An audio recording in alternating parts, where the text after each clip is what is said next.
короче, маған осындай браслет берді. Так, қазір киімдерімді реттеп аламын да. Жайғасып. Потом асық сөз келдім да. И чуть-чуть шаршап тұрмын да. Заттарымды қояйын.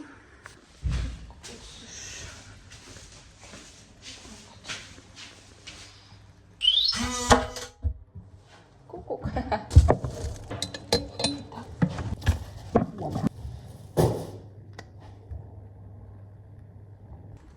Айта кетейін, бүгін біз түркі тілді журналистер қорының атынан 2 журналист келіп отырмыз. Бұл жерде жарыс болады қазіргі таңда. Настольный теннис. Жеңген командаларға 30 сыйлықтары ойнатылады. Ал сәттілік тілеп қойыңыздар. Все, мен кеттім. Все, я готова. Жақтағы сценарды, если түсіре алсам, көрсетсем, если түсіре алмасам, возможность болмаса көреміз. Вот біздің кіретін зал, осы жақта екен, оказывается. Біздің ойын алаңы, короче, біз бастайын деп жатыр, журналистердің барлығын. Ана жаққа орналастырғалы жатыр. Кеттік.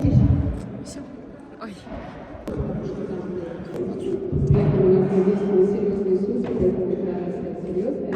Всем желаю удачи, никто без понятных не идет, всем успехов и всем побед. Бізде қазір жалғыз ойын ойнау жатыр. Артта тек қана бір-бір қарсыласпен ойнау үлгісі. Қазір біз команда болып ойнаймыз. Қазір үзінді көрсетем.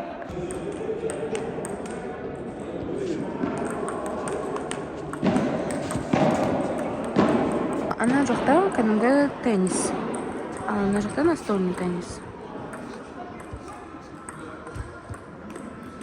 В общем, бірінші тайм бітті. Өкінішке орай. Ну, это не важно. Мне больше нравится вот этот теннис. Чем это? Мына теннисқа қарағанда вот мына теннис больше ұнайды. Потому что бұл жақта прям жүгіресің. Барлық физически қимылдайсың. И вот. Мына жақта более. Или негізі, по идее, білетіндер болса, мен настольный теннистен жарыстарға в основном көп қатысатынмын. И орындар көп алатынмын. Но бүгін менің настройымды біреулер бұзбағанда зеңетін едік. По идее, менде қазір уже желание жоқ қатысуға. Бағана кетіп қалғым келді негізі үйге. Если даусым естіліп тұрса. Даусым естіліп тұр ма екен, интересно. Қазір біз командамен жақсы ойнаймыз. Бізде 1-2 партиялар бітті. Теперь басқа да адамдардың ойнап болып жатқанын күтіп жатырмыз. Одан кейін кімнің жеңіске жететінін, кімнің жеңілетінін соңында білетін боламыз. Мен уже біліп тұрмын почти. Ол үштіктің орнында ішінде біз жоқпыз. Мен оны білем. Ничего страшного. Главное, мен бұл жерге қатысуының өзі журналистердің арасында мен үшін бұл бір мәртебе ретінде саналады. Басқалар не десе де о десін. Бекежандар арта білсін, жібісін. Мен күлкілі әңгіме айтып отқан кезде өмір көрмейсіңдер, Вот. Білем ғой мен сіздер. Арасында боянып тұрып келеміз.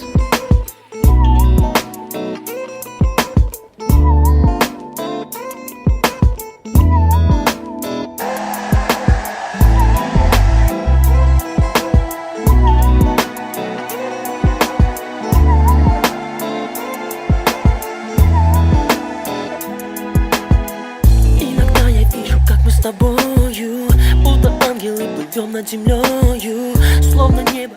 You're a good soldier, choosing your battle. Pick yourself up and dust yourself off and back in the saddle. You're on the front line, everyone's watching. You know it's serious, we're getting closer, this isn't over. Теперь туда, на жаққа кофе-брейк болады, и сол жаққа барамыз. Біз кофе-брейкке бара жатырмыз. Екінші этажда.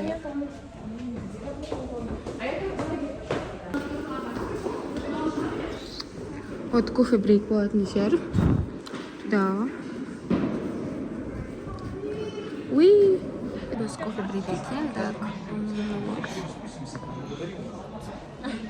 Смотри, сен жасың 19-да, значит, сенің өміріңде қазір өмірді сен жаңадан танып жатырсың. әртүрлі қиындықтар кездесуі мүмкін. Бір күн күлесің, бір күн жылайсың, бір күн қиналасың, қателіктер болады, но қателесу это всегда нормально. Надо осыны іште принять ету керек қателікті.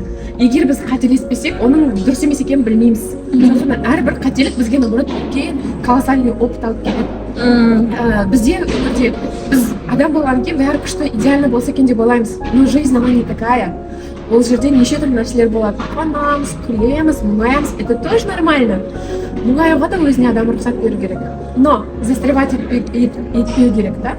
Сол моментте ұзақ уақыт ұсталып қалсақ, ол ішкі состояниеге әсер етеді. Сондықтан кез келген опытты просто жібер. Просто ойла. И кез келген нәрседен просто зато деген тауып алсаң өзіңе жеңілдейді. Мысалы, бүгін келдім, бір нәрсе дұрыс болмай қалды. Зато адамдармен таныстым. Да, соны айтайын жатыр. Зато мен әдемі жерде отырдым, өзім үшін жаңалық аштым, күшті локацияда отырдым. Зато ютубқа бір блог. Вот, вот сенде чем больше затоларың көп болған сайын, ана сенің нетоңды басып кетеді. Блин! Рахмет көп-көп. Штан көрсең, бұл әдемі вид, қар жауып отырған. Қар кішкене отаса байқалады екен. Отасылай әдемі екен. Қазір что жөндеу жұмыстар болып жатыр, из-за этого когда естілмей қалуы мүмкін. Мынау екінші этаждан қарағандағы көрініс. Әдемі көрінеді. Короче, біз Назира ханым екеуміз ойынның соңынан қалып, қалған брондалған орындарға ойнау үстіндеміз. Короче, сол. Если что, ойыннан үзінді саламыз. Сәлем жауалап қойыңыз мен подписчиктеріме. Арнаға тіркелуді ұмытпаңыздар. Біз бүгінгі ойынды аяқтадық. Уже басқа ойыншылар келген. Капец. Было очень весело. Слой. Енді теперь үйге қайтамыз. Так, что дальше? Келесі видеоның бір сообщение жазып қалды. Тоже. Осы видеоның соңына дейін көріңдер. Не қызық болады, мен де білмеймін әлі. Солай. Мен әлі қайта алмай жүрмін. Шынымен де шаршадым біраз. Ресепшнға барып Wi-Fi қостырдым. Потом тағы да қар жауып тастады. Капец, таксидің бағасы. Даже қорқып тұрмын қарауға. Қазір таксимен қайтам. Үйге потом устала, наверное, ұйықтаймын. Сығып келген кезде анау кіреберіс ресепшнды түсірмедім. Бірақ қазір көрсем, мына жерден ол көк жазулар бетіме әдемі түсіп тұр. Вот осындай. И это я. Сол, короче, мен жиналдым. Заттарымды алып кетіп бара жатырмын, такси күтіп тұр. Вау, кайф қар жауып тұр. Прям кайф. Вот бізде осы жерде өтті. Кайф қар жауып тұр еще.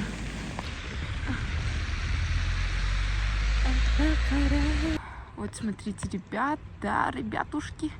Капец, на жақта фиксация қосылмайды екен.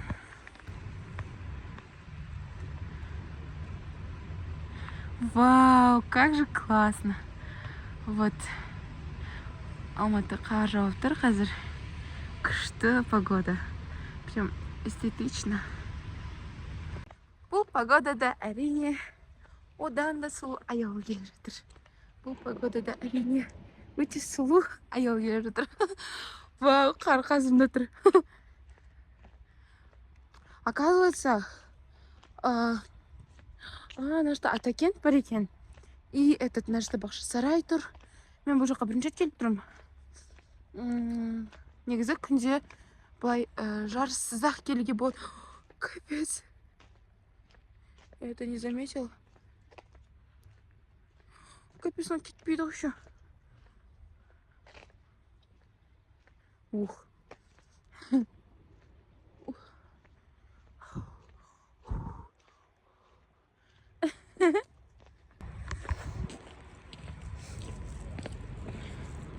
Нашта Бақшысарайда, блядь, концерт па? Нет. Былтыр жаңа жылдың уақытында әкімшілік жаңағы министерстволардың корпоративі шықты өткен болатын. И сол жақта бүкіл әншілер келген. Мен сол жерде мобилограф болғам, кстати. Сол есіме түсіп кетті. Потому что мына жақтың локациялар өте таныс болып келе жатыр. Парковка жағында там. В основном көп жүрмеймін. Мына погодада түсіре бергім келеді, бірақ камераны. Что алайын? По-любому дұрыс болмайды екен. Қараңғыда освещение дұрыс емес. Даже аңғарсаңдаршы, ужасно болып бара жатыр. Как же классно. Так эстетично, мына жақтың вообще прям қандай көрініске ие болып тұрғанын мына жақта камера жеткізе алмайды. Честно. Прям круто. Кстати, достар, мен қайтадан махаббатым влог ашылуға. Ой, влог жүргізуге ашылды. Енді мені барынша қолдауларын сұраймын. Және де маған лайк басып, тіркелуді ұмытпаңдар вообще. И алдыда өте қызықты оқиғалар болады. Бір жарым айдан кейінгі жаңалық болады. Өте өмірімде бір өзгерістер пайда болайын деп жатыр. Соған дайындық үстіндемін. Үзбей жібермей көріп отырыңдар.